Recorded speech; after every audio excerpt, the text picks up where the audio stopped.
innovation, pivoting, and a new book. That's what we're talking about today. In a moment, you'll hear an interview that I conducted with Stephen Shapiro. Stephen is an international speaker, having spoken in over 50 countries, and is the author of half a dozen books. The reason I want to introduce you to his work has to do with his thoughts on innovation. When a pandemic hit our world, a great deal changed in a hurry. Entire industries could no longer do what they had done before. We started hearing the word pivot thrown around a great deal. In other words, we've all got to go in a new direction. Well, Stephen has a different take on that word. If you think about a basketball player making a pivot, one foot stays in place while the other moves. Far too many people just simply head off in a new direction, leaving everything behind. Well, in Stephen's latest book, Pivotal, subtitled Creating Stability in an Uncertain World, Stephen gives us a refreshing alternative. Focus on what should remain constant. The book released in mid-June and was Amazon's #1 new release in strategic management. I hope you enjoy this interview with Stephen Shapiro. Well, Stephen, when we first met, which was only several weeks ago through a mutual friend, Penny Zinker, we met virtually. I knew I had to have you on because I think we both understand we live in a world of overwhelm. There's a lot to do and time is limited. So I'm definitely in that space.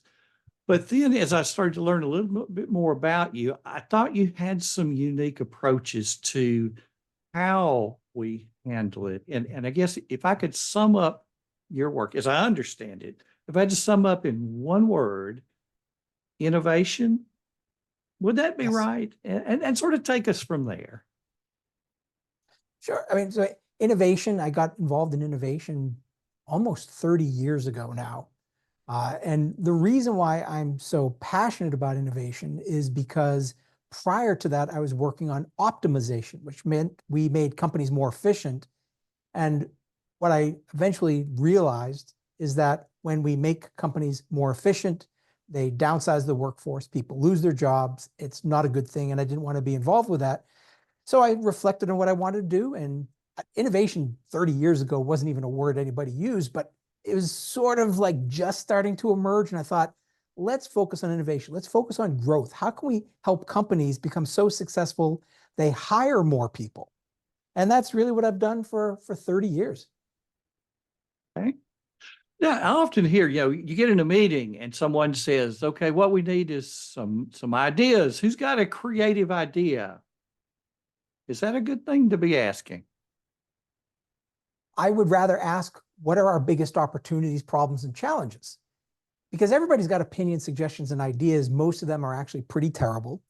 But if we can get to the core of what is a problem that we have that we need to solve, what is an opportunity that we have that we can leverage to grow in the market, then we can find different ways to solve it. Solutions are actually the easy part when we're solving the right problem. Ideas are basically solutions to problems, but we haven't articulated the problem. So I tend not to look for ideas and opinions. I look for opportunities and problems. Yeah, and I read somewhere that you talked about it takes about 3,000 ideas to produce something that really works, and that's a huge time investment. So I certainly see where you're coming from. Can you give us an example of from your work or something you've seen about a particularly interesting innovation that we wouldn't have thought about? Well, for me, a lot of the innovations come down to not cool new products, but just new ways of looking at problems. Like in my previous book called Invisible Solutions, one of the stories I tell, which I love it because it's simple, it's silly, but I think it makes a good point, which is an airport here in the US that was dealing with a problem related to people complaining about baggage claim. It just took too long. So they did some analysis and they found that it took on average 15 to 20 minutes for the bags to get from the plane to the baggage carousel. So they decided to solve the problem. How can we speed up the bags? And they spent a ton of money on faster conveyor belts, more baggage handlers, newer technology. and they got it from 15 to 20 minutes down to 8 to 10 minutes. They cut the time in half. So you'd think that's the end of the story, but it wouldn't be a very good story if that's where I stopped. What they realized was this passengers still thought it was taking too long. They were still waiting too long. And they realized something is that, yes, it took the bags 8 to 10 minutes to get from the plane to the baggage carousel, but it only took the passengers 1 to 3 minutes to get from the plane to the baggage carousel. So instead of speeding up the bags, you probably guessed it, they decided to slow down the passengers.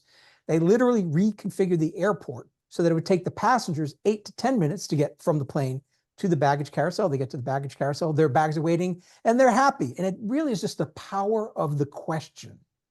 They thought they were focused on the speed of the bags when in fact it's wait time.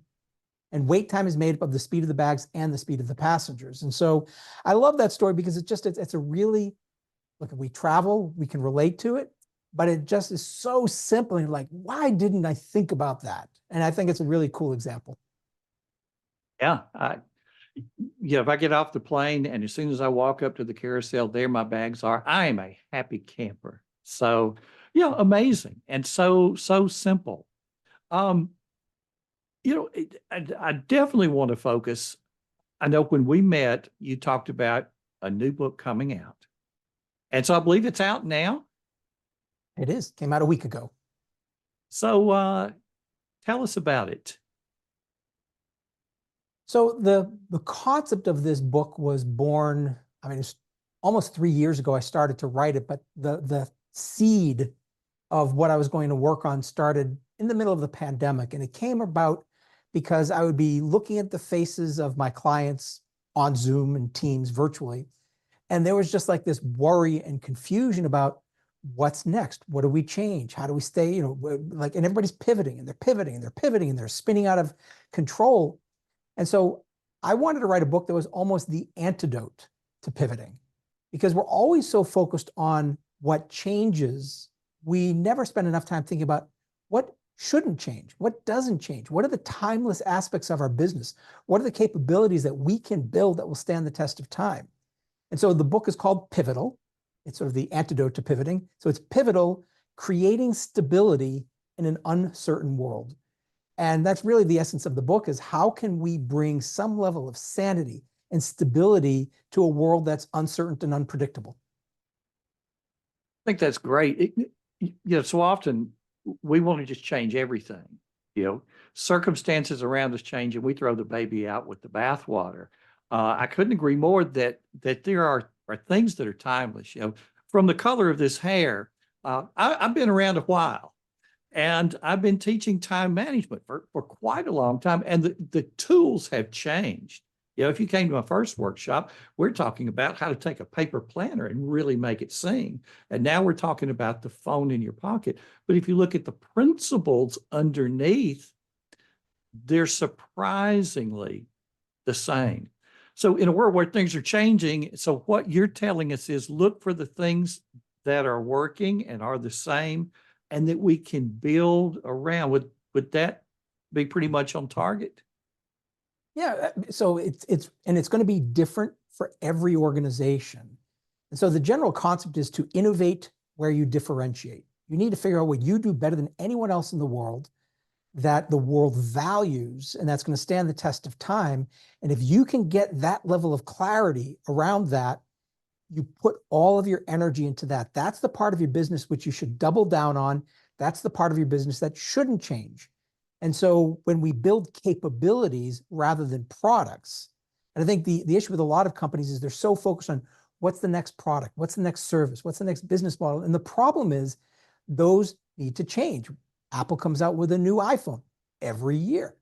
It changes, but it's the capabilities that we build inside the organization that are going to allow us to build something that will create new products, create new services, but we don't have to change that capability. Okay. For that company, how did they find what it is that needs to stay the same? What they need to build around and where they need to change?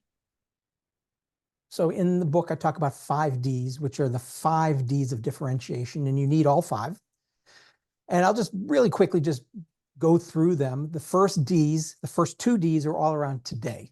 So you need to make sure that you have a differentiator today, and that means you have to be distinctive and desirable. Distinctive means it has to be different, it needs to stand out. It doesn't have to be unique, but it has to be different enough that people say, you're one of the only ones who can do it this way. But it also has to be desirable. People must value it. People must want what you offer. And at the same time, it must be desirable internally as an organization. It needs to make smart business sense. So those are the first two, distinctive and desirable. Then to make sure that you're distinctive in the future, you need to make sure that what you offer is durable.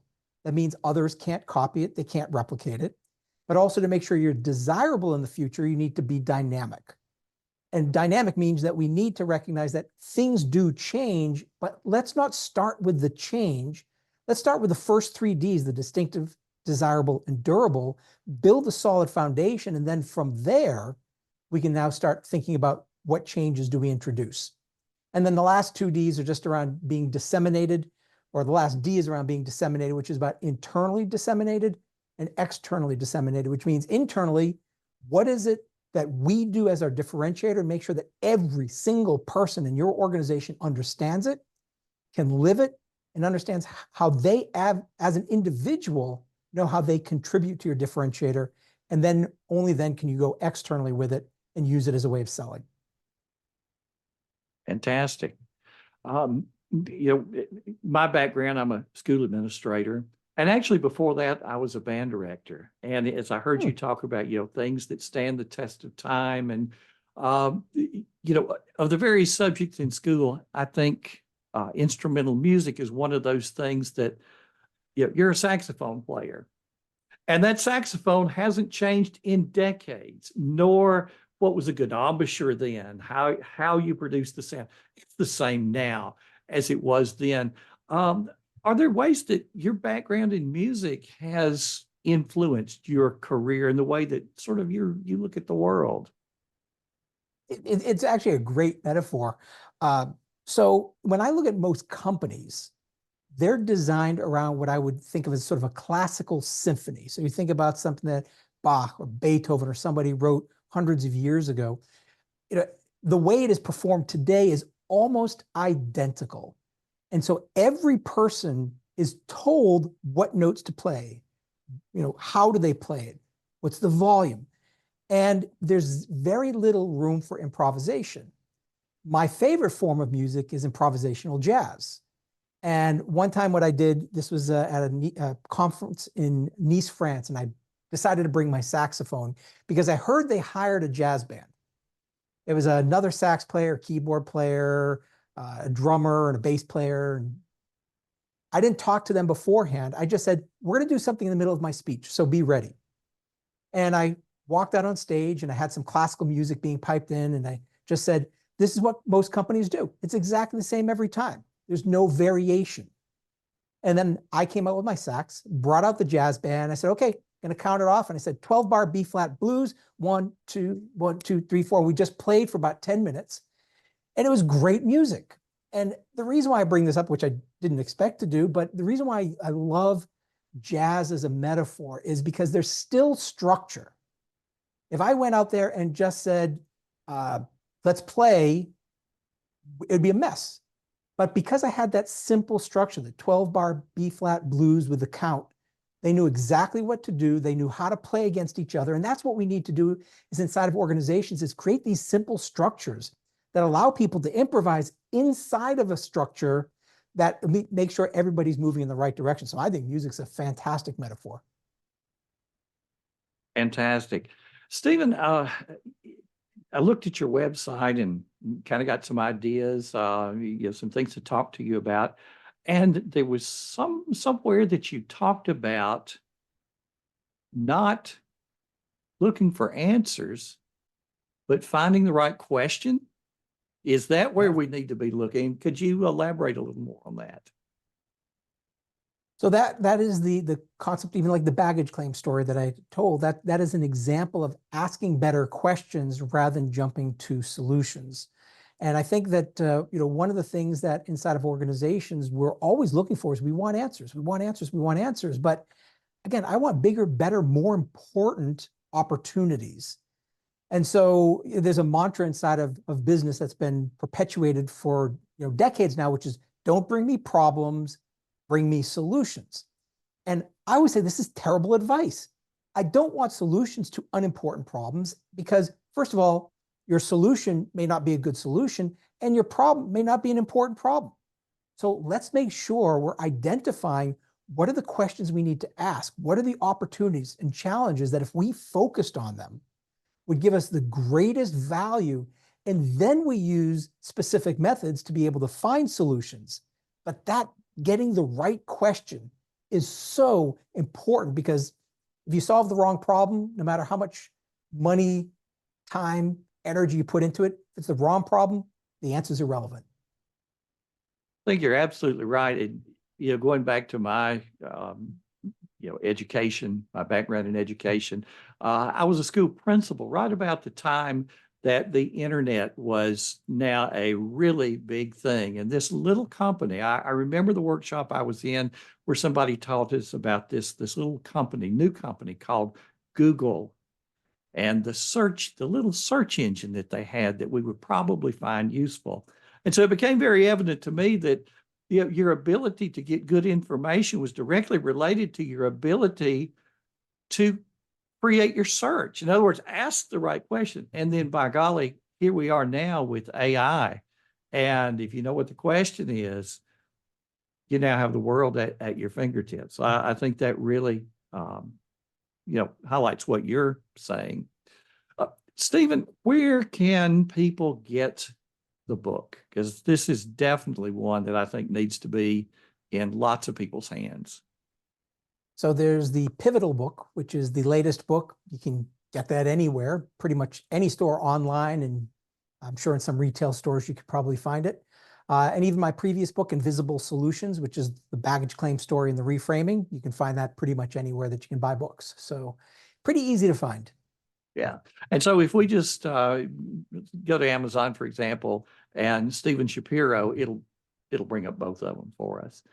And then if you spell it Stephen with a PH, because my name is spelled multiple ways. So getting that right is important. So the PH in the middle, not the V. Okay. Yes, and exactly. How can people just find out more about you?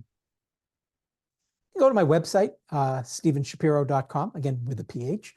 And if you don't know how to spell my name, go to theinnovationspeaker.com. You'll find me there. The Innovation Speaker. Great. Well, Stephen, before we close out things, anything else that you would like to say to the audience? I just think the key thing is that we live in an age of distraction. Everything appears to be an opportunity, but only a small percentage of what we see is truly an opportunity. And your ability to discern real opportunities from mere distractions is probably one of the most powerful things that you can do to be more efficient, more effective, and actually have a happier and more productive life. And that's the interview. So let me ask you, where in your life do you need to pivot? And what do you need to keep exactly like it is? Leave me a comment. And by all means, check out the book, Pivotal, Creating Stability in an Uncertain World. You'll find it wherever books are sold. Thanks for stopping by. This has been Frank Buck, helping you get organized and make it look easy.